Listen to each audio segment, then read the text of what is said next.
I used to believe my marriage was unshakable. Not perfect, no, but strong in the ways that mattered. We had routines, shared dreams, and a rhythm that felt as natural as breathing. Lena and I had been married for 17 years, and in that time we'd built a life together that, on the surface, looked solid, maybe even enviable. I'm Ethan Wakefield. I'm a senior engineer by trade, a husband by choice, and a father by blessing. And until not long ago, I thought I understood the world I lived in. Lena and I met when we were both in our early 20s, working in the same office complex in Denver. She was sharp, driven, and had this laugh that lit up whatever room she was in. I was drawn to her optimism, her confidence. When she said yes to marrying me, I honestly felt like I had won some secret lottery I didn't even know I was playing. We had two beautiful kids, Ellie, now 14, and Mason, 11, who became the anchors of our little world. We were, by all accounts, doing well. We shared bills and parenting duties. We had our traditions, Friday pizza nights, summer road trips, holiday mornings wrapped in mismatched pajamas. And while passion sometimes gave way to routine, I didn't question it. That's what marriage becomes over time, right? A quiet, reliable warmth. I never wanted fireworks. I just wanted consistency, respect, and the kind of love that holds, firm even on the days it doesn't shine. But lately, something had changed. It wasn't a dramatic shift, not a loud fight or a slammed door. It was subtle, a glance that didn't linger, a goodnight kiss that missed its mark. Lena had always been attentive, plugged into the details of our lives. But she started becoming distant, absent in the room, even when she was sitting right beside me. I'd look over at her on the couch, eyes lit by her phone screen, and realize I didn't know who she was texting anymore, or why she smiled that way. At first, I chalked it up to work stress. She'd recently taken on a more demanding role as an executive assistant to the CEO of her firm, a man named Miles Granger. I didn't think much of him at first. Lena mentioned him occasionally, described him as intense, always busy. I pictured someone gray-haired and overworked.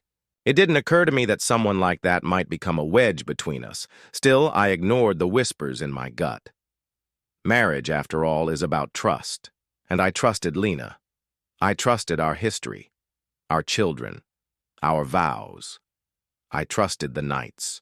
We stayed up talking about our dreams, and the mornings we traded sips of coffee when we were both too tired to speak. I thought those things meant something. I thought they were enough. But more and more, I found myself lying awake, staring at the ceiling, wondering if she was already gone in ways I hadn't dared to admit. I wasn't ready to call it betrayal, not yet. But I was no longer sure if the woman sleeping beside me was still my partner, or just someone playing the part until she figured out her next move, and I was afraid I already knew the answer. I first heard the name Miles Granger over a rushed dinner of reheated lasagna and lukewarm wine. Lena had come home late from work again, something that had become more frequent. But instead of apologizing or explaining, she was excited, energized even. She told me about a new client pitch that had gone incredibly well, how the CEO himself had joined the call and praised her presentation prep. That was the first time she mentioned him by name. Miles, she said, like I was supposed to already. Know who that was? Miles Granger? It sounded like a brand, not a man. Over the next few weeks, he became a regular feature in her stories. Miles wants this, or Miles had this great idea, or Miles is taking the whole team out to dinner. At first, I didn't flinch. I wanted to support her. Lena had always been ambitious, and this promotion meant more responsibility, more visibility, maybe even a shot at something higher. I'd seen her fight hard to rebuild her confidence after our kids were born, trying to balance motherhood with her career. So if this man, this Miles, recognized her talent, I told myself it was a good thing. But then the details started shifting. The way she said his name changed. There was a softness to it, and ease. I'd hear her laugh differently when she talked about him, like something inside her was warming up just at the thought. I noticed her checking her phone more often, smiling at messages she never shared. Her wardrobe subtly evolved. More silk, deeper cuts, heels she hadn't worn in years. At first, I convinced myself it was just confidence. Maybe I should have been proud. Maybe I should have cheered her on louder, but it didn't feel like pride. It felt like a warning. The clincher came when she told me about the company retreat. We're doing a leadership weekend up in Aspen.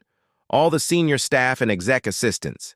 It's supposed to be strategic planning, but mostly I think it's just a chance for the firm to show off.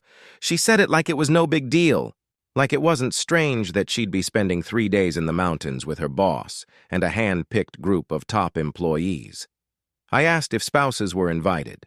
She paused, just for a second too long. No, it's just for internal staff. I remember nodding, swallowing the unease that climbed into my throat. Sounds fancy, she smiled, brushing a hand through her hair. Yeah, it'll be good for me to be in that environment. Miles thinks I'm ready for more exposure. He wants to mentor me. The word mentor landed like a brick. I've never been a jealous man, but something about the way she said it, quietly proud, emotionally attached, made my stomach turn. I didn't say anything that night. I just watched her pack her travel bag with an attention to detail I hadn't seen in years. What haunted me most wasn't what I knew. It was what I felt, but couldn't prove. Sometimes the scariest thing isn't a lie. It's the truth hiding behind a perfectly reasonable explanation. Lena hadn't said anything wrong. She hadn't broken any rules. But something sacred between us was already unraveling, and I could feel it slipping through my fingers every time she said that man's name like it meant something more than just work. It was the night before Lena's trip to Aspen, and the house was quiet. Too quiet. The kids were asleep, their backpacks already by the door for school the next day. I stood in the kitchen, drying the last plate from dinner, while Lena moved around upstairs, her suitcase open, half filled with soft fabrics I didn't recognize. I remember wiping my hands on a towel, staring out the window into the dark, and knowing in some primal, wordless way that I was standing at the edge of something I wouldn't be able to walk back from. When she came down, she looked different. Not in the obvious ways, but in how she carried herself. Like her thoughts were somewhere else, somewhere far from me. "Can we talk for a second?"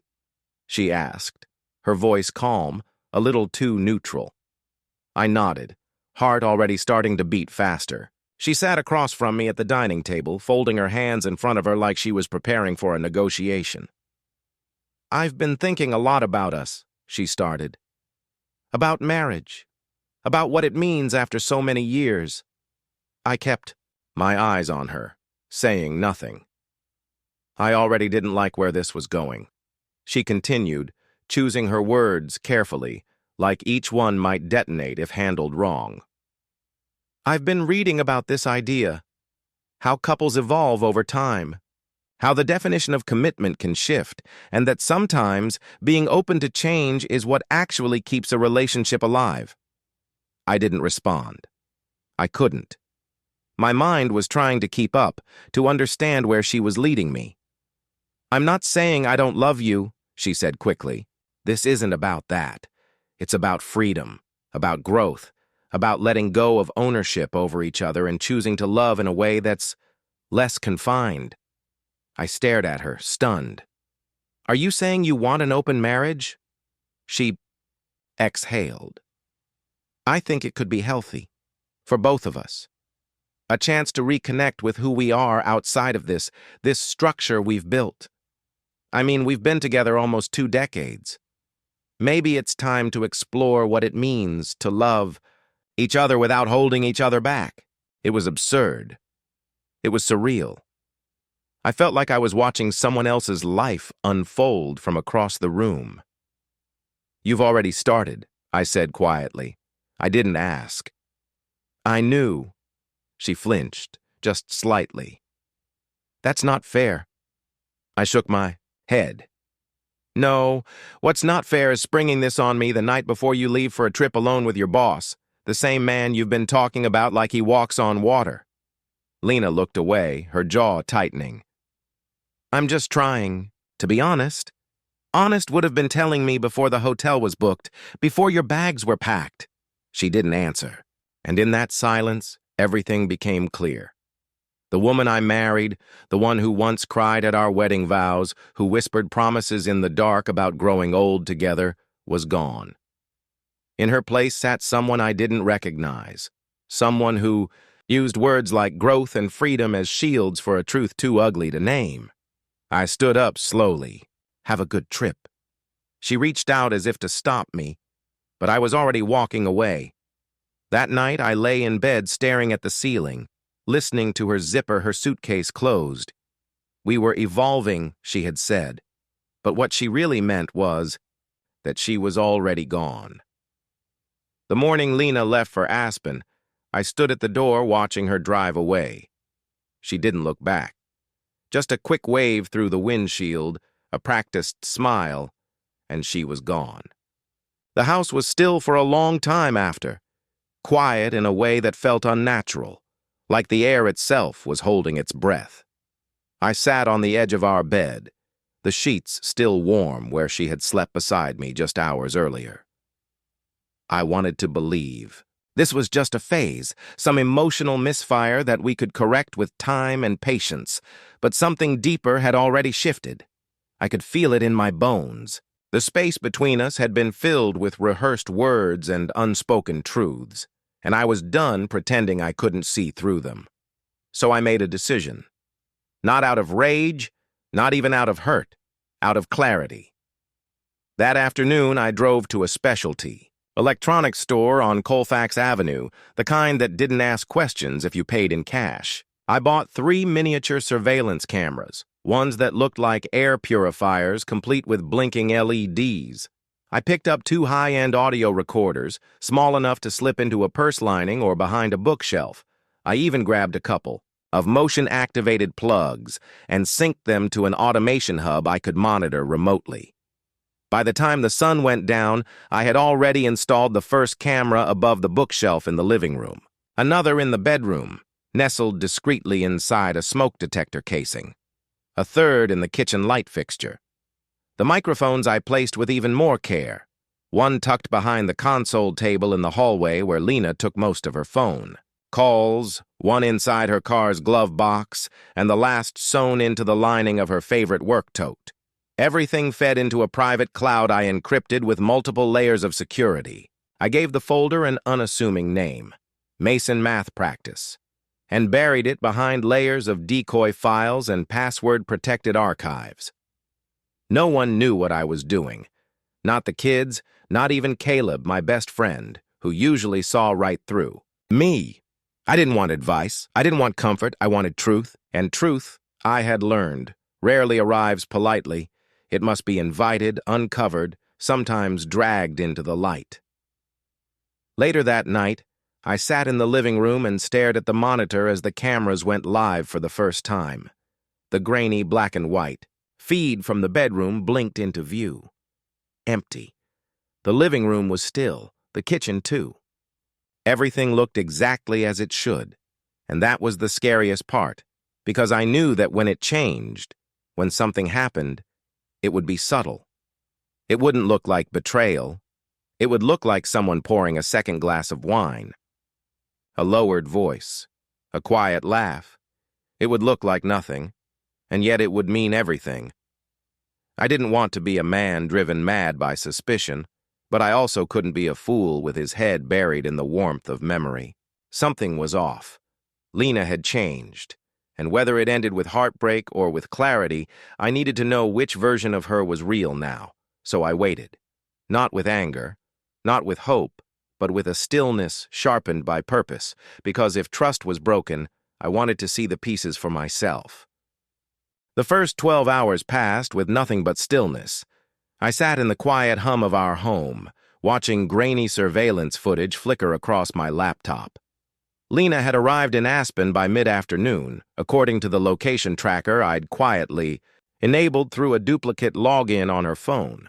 The hotel she checked into, Snowbird Lodge, was high-end, nestled against white peaks like something from a travel magazine. I'd been there once years ago, on a work retreat of my own. It was the kind of place meant for romance, not spreadsheets. She had told me it was a company leadership weekend, a strategy workshop. I repeated those words to myself like a prayer I didn't believe in. Around 6 o'clock, I saw her. The camera I had hidden in her car pinged her location, and then her phone feed told me she was no longer alone. She had entered the hotel lobby with Miles Granger. I stared at the image. On my screen, fuzzy, distant, but unmistakable. Miles wore a pressed blazer, hand tucked gently at the small of Lena's back. She was laughing, not politely, not professionally. It was the kind of laugh she used to give me, back when things were still new and hopeful. They checked in together. One room. Her suitcase, his arm around her waist. It was so normal, so practiced. It made my stomach twist. I could have stopped watching. I could have closed the laptop and pretended I hadn't seen it. But I didn't. I watched. I needed to. Because confirmation hurts, but ambiguity kills slowly. Later that evening, I tapped into the audio feed from the microphone in her purse, now lying somewhere on a side table in their hotel room. I turned the volume up and tried to brace myself. "I'm glad we did this," I heard Miles say. His voice was deeper than I expected, confident in that unearned way men like him always seem to possess. "So am I," Lena replied softly. "It feels freeing." There was the clink of glasses. The sound of a cork being pulled earlier confirmed they'd ordered wine. Maybe the same red she and I used to share on weekends when the kids were at sleepovers. I needed this break. "From everything," she said. "And you just make things feel light." "You deserve light," he said. "I know you're still married, but it sounds like he's checked out emotionally." I waited for her to defend me. She didn't. Instead, she murmured, "We've both changed. I don't think Ethan sees me anymore, not the way you do." I stared at the screen, trying to steady my breathing. My heart pounded, not with anger, but with something colder, acceptance. What followed was the sound of them moving. Footsteps. Whispered laughter. Then silence. Then something intimate. Too intimate. I paused the audio. It was enough. I sat in that moment for a long time, letting the truth settle into me like cold water. It didn't crash in like a wave. It crept inch by inch until I was soaked in it. It wasn't just the betrayal. It was how easy it had come to her, how natural, how unburdened. She had chosen to give herself to someone else. Emotionally, physically, maybe even spiritually, and she had done it with a smile on her face. And me? I sat hundreds of miles away in the house we built, in the life we shaped together, listening to her trade our years for a weekend of flattery. That was the moment something inside me broke, but it didn't shatter. It sharpened. When Lena returned from Aspen, she walked through the front door like nothing had changed. Her cheeks were flushed from the cold, her suitcase in one hand, and a small paper bag from a boutique chocolate shop in the other. "Got you something?" she said with a gentle smile, placing it on the kitchen counter like a peace offering. Inside were 6 handcrafted truffles, dark chocolate her favorite, not mine. I thanked her. I even kissed her cheek. I played the part she needed me to play. That night, we had dinner with the kids like any other Monday. She told them stories about the mountain lodge, the snow, the fake team-building games, all lies. I smiled and nodded, watching her move through our home like a woman untouched by guilt. I don't know what I expected. Remorse, maybe. Distance. Instead, she was warmer than she'd been in weeks. She reached for my hand as we walked up the stairs, laughed at my jokes at dinner, kissed me goodnight like she meant it. It felt rehearsed, A performance designed to cover the scent of betrayal still clinging to her skin. But I didn't pull away. I needed her to believe I was still under the illusion, that I was still hers, because something had shifted inside me during those 3 days. I was no longer the man waiting on answers. I was the one quietly gathering pieces of a puzzle I now saw clearly. I wasn't going to beg her for honesty. I wasn't going to confront her with rage. What I was planning required patience. The next morning, while Lena dropped the kids at school, I called Rachel Myers. She was a family lawyer with a reputation for being discreet, efficient, and utterly unshakable. I told her what I had: videos, audio, metadata, all time-stamped and stored securely. She asked one question. "Do you want to expose her?" "No," I said. "Not unless I have to." From that moment on, I moved in silence. I began untangling our finances, slowly but methodically. I transferred a portion of our savings into a personal trust. I restructured my retirement accounts, rerouted my paycheck into a newly created checking account under a separate entity. Lena didn't notice. She had never asked about money unless it concerned vacations or holidays. I also started documenting everything: her absences, her vague explanations, the inconsistencies in her stories. I created a digital folder, backed up 3 times, and labeled it Lena Contingency. During those weeks, I gave her no reason to question me. I made coffee every morning, cooked dinner twice a week, even planned a movie night for the kids. I leaned into being predictable, safe, boring. It's incredible how easily people drop their guard when they think you've surrendered. But I hadn't. Late at night, I'd sit at my desk and listen to fragments of audio, her laughter with Miles, his voice low and intimate. Each recording chipped away at what little hope I'd clung to, but it also steeled me. This wasn't about revenge. It was about reclaiming my dignity without making a spectacle of the wreckage. Because I knew now that Lena hadn't just cheated on me. She had made a decision.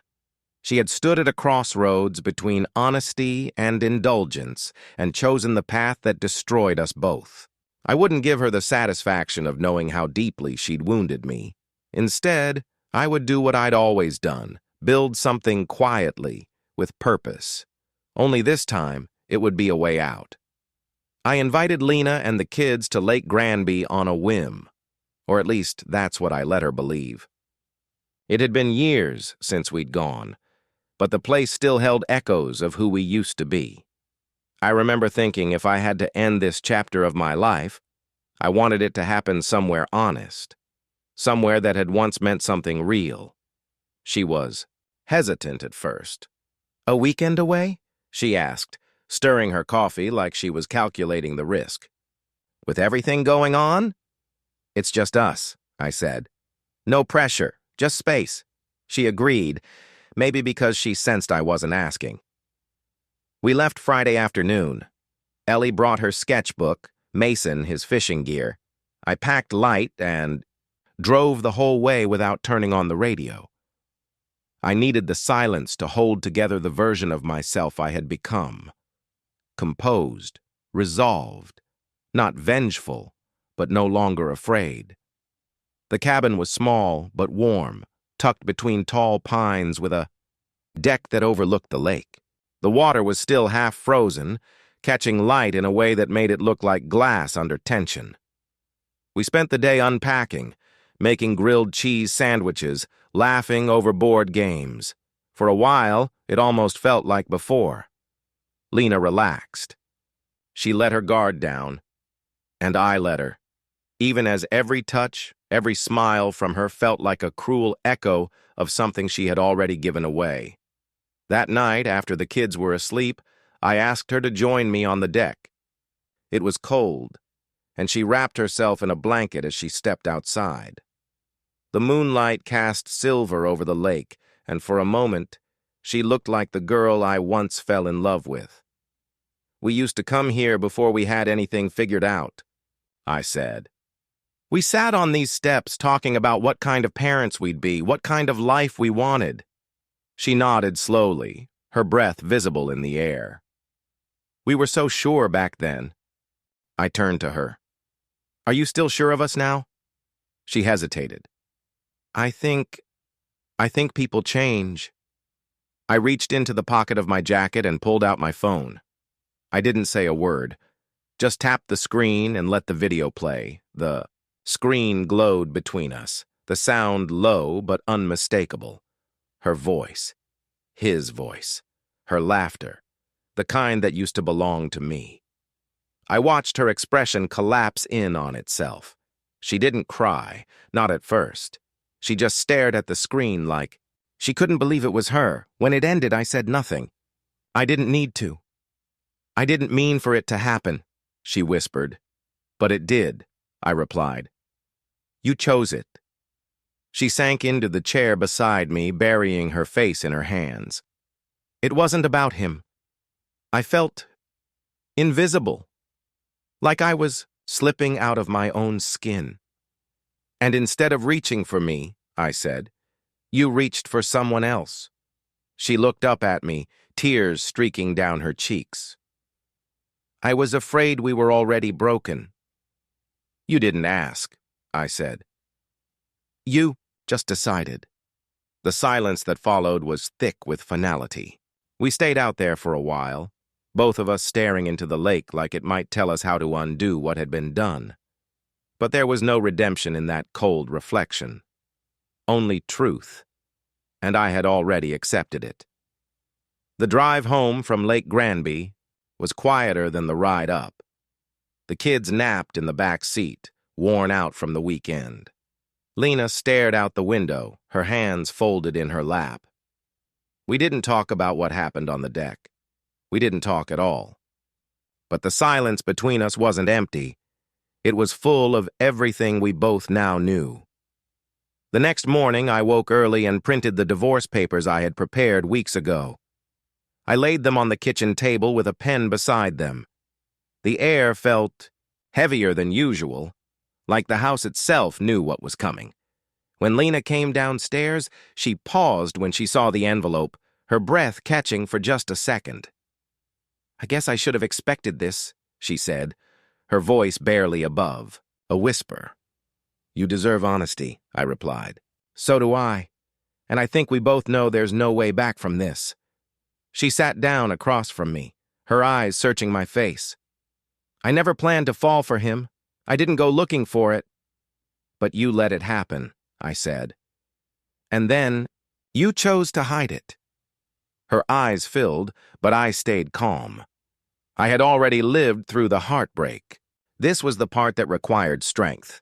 I pulled out a second envelope, this one thinner, and slid it across the table. This is everything, I said. The videos, the audio files, the metadata, all of it, backed up 3 times. If I wanted to ruin your career, I could.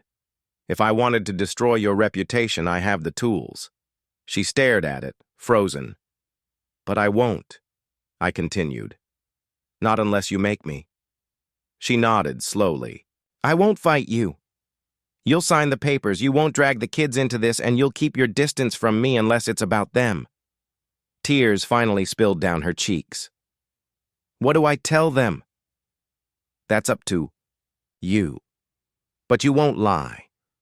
You don't have to give them details, but you'll tell them it was your choice. Your actions, not mine.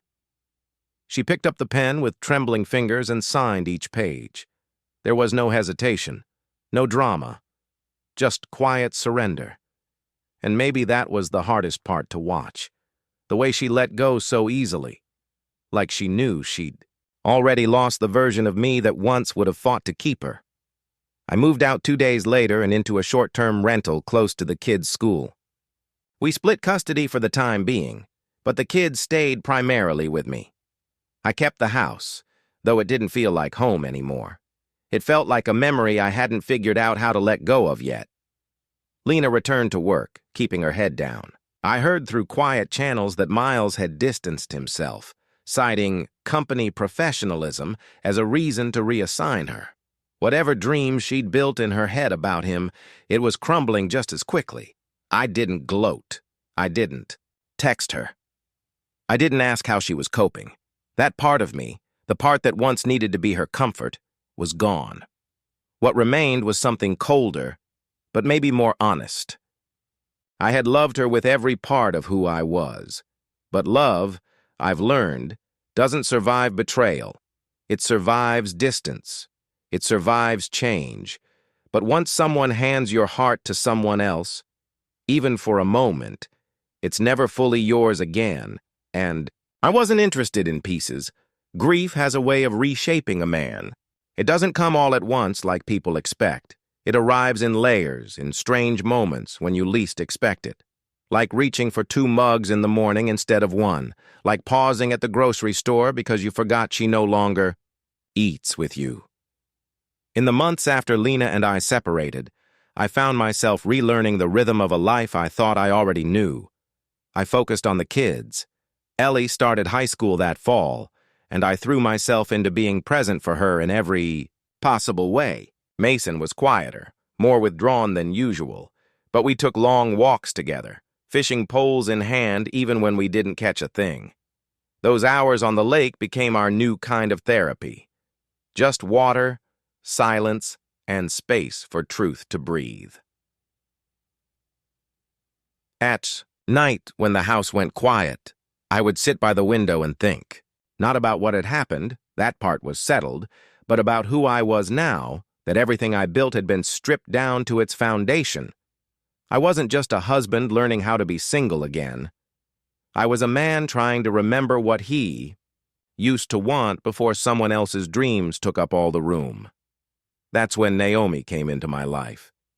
She was the art teacher at Mason's school, the kind who wore paint-splattered jeans and laughed from her chest. We met during a parent conference.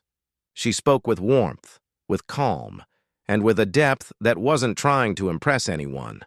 There was no spark at first, no sweeping music or thunderclap moment. Just kindness, just ease. After everything I'd lived through, that was enough to intrigue me. We began to talk more. First at school functions, then over coffee, then, finally, long walks on Sunday mornings when the kids were with Lena. I didn't tell her much at first.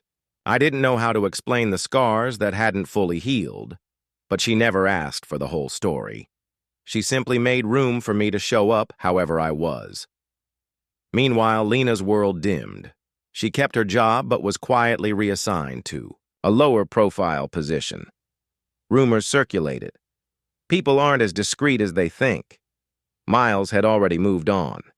She never admitted it, but Ellie told me her mother had become distant, distracted. I didn't interfere. I couldn't fix what? She had broken, not for her, not for our children. I could only be steady, present, real. I found a strange kind of peace in those days. I started waking early again, not out of dread, but from clarity. I cooked more. I played music in the mornings. I even started painting, something I hadn't done since college. Naomi encouraged it, said it was the best way to let the soul speak without explanation. Love returned slowly, like spring thawing the last edges of a long winter. It didn't ask to be trusted. It just showed up. I didn't compare Naomi to Lena. That wouldn't have been fair to either of them. But what I did notice was how different it felt to be seen again, not as someone to lean on or fix, but just as a man, breathing, broken, whole, and still standing. Somewhere in the middle of all that quiet rebuilding, I realized something. You don't always get closure. Sometimes you get clarity, and sometimes that's the more merciful gift. I never expected peace to look like this. Quiet mornings on the back porch, coffee warming my hands, the sound of birds instead of tension, humming beneath the surface of every conversation. I live now in a modest home outside Boulder, far from the house Lena and I once shared. It's smaller, simpler, but it feels more like mine than anywhere else I've ever lived. It's not because of the space. It's because of who I became in it. Naomi and I got married last summer in a small ceremony by Lake Granby, the same place I once confronted the truth that ended my marriage. Ellie read a poem she wrote herself, raw, brave, wise beyond her years. Mason gave a speech that made me laugh and cry in the same breath. And Naomi, standing in a linen dress with her hands wrapped around mine, didn't promise to fix me. She just promised to love me forward. We didn't invite Lena, not out of spite. It just didn't make sense. By then, she had already faded into something else, someone I used to know deeply, then painfully, and now only from a distance. She sent a card, though. Inside was a small painting she'd done. A family, holding hands under a single tree, leaves turning gold in fall. On the back, she wrote one word. Sorry. I didn't write back. I didn't need to. Some apologies are meant more for the sender than the recipient. Lena still lives in Denver. She works for a nonprofit now, doing administrative work. I hear things from time to time, mostly through Ellie, who visits her occasionally out of duty, more than desire. Mason, still quiet by nature, keeps his distance. He says little about her, and I don't push. I figure one day he'll find his own words for what happened. Or maybe he won't. Maybe some things don't need to be named. I've thought often about whether forgiveness is something I'll ever arrive at. And the truth is, I don't know. I've learned that healing isn't always about making peace with the person who hurt you. Sometimes it's about making peace with the part of you that let them in so deeply. I loved Lena with everything I had, and she broke that. I can live with the ending. I just can't pretend it didn't change me. Some nights, when the house is still, I think about that version of myself, the man folding laundry while his wife packed a suitcase for someone else. I want to reach back through time and tell him that what's coming will be hard, but it won't destroy him, that he'll find a new version of himself beneath the wreckage, one that is quieter, wiser, less willing to romanticize love that doesn't honor him.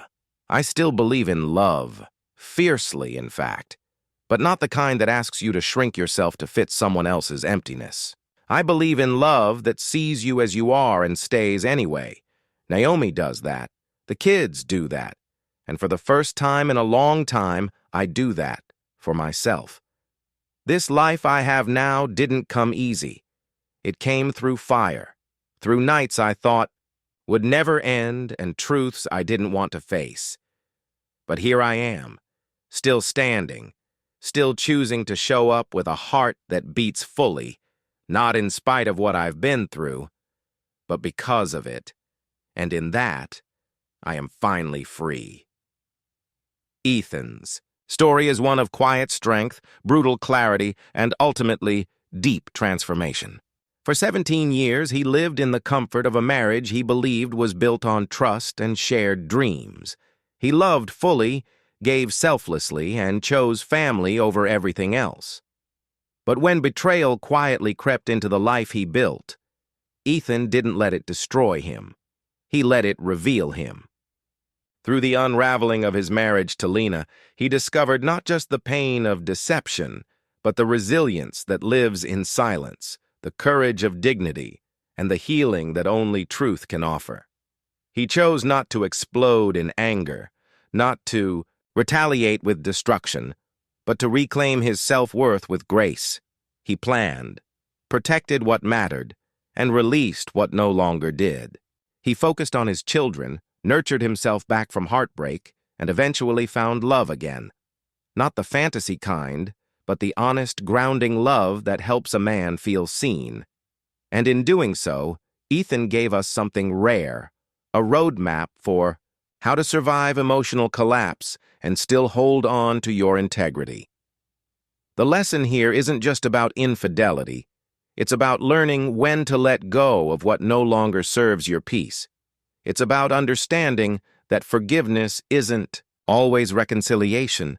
It's the act of freeing yourself from what broke you, and it's about building a life rooted not in what you lost, but in what you've now learned to protect. If Ethan's journey resonated with you, if you saw even a glimpse of your own struggle in his silence or strength, then subscribe to our channel. Your support helps us continue telling stories that speak to the heart, the healing, and the human truth we all share. There's more to come, and we'd be honored to have you along for it.